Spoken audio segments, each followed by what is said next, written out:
Duravermin, sen bilýärdiňmi $1500 bilen farmasevtika okap German senatynda işläp biljekdiňi. Hawa ýalňyş eşitmedin, bu mümkinçilik täzeden öňüne çykmazlygy mümkin. Şoň üçin videony soňuna çenliyor. Gözüň ýetir, farmasevtika bölümini tamamlap, karýerany German hanalarda, hassahanalarda ýa-da German senatynda dowam etdirýändiňi. Medipol Üniversitetinde farmasevtika bölüminiň depozit ödegi bary $1500. Dur, bu diňi depozit eken deyip videonu geçme. Sebäbi başda tölen $1500 depozitin sana okuyma prosesinde uly ýeňillik töredir. Depozitin töläp, kabul hatyny alıp viza tapşyryp bilersiň.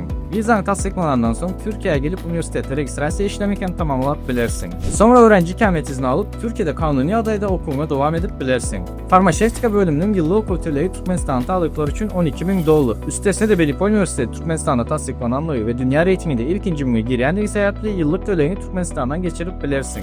Iň gowy tarapy bolsa şu, başlangyçda tölenli ähli işlerinde sana ýeňillik töreden $1500 depozitin ýyllyk tölegini geçiren soň sana üniversitet tarapyndan izni gaýtarlyp berilir. Ýöne yerler gaty az galdy. Yerler dolman dokumentlaryny tapşyrmakda has giňişde maglumat almak üçin biziň bilen habarlaş.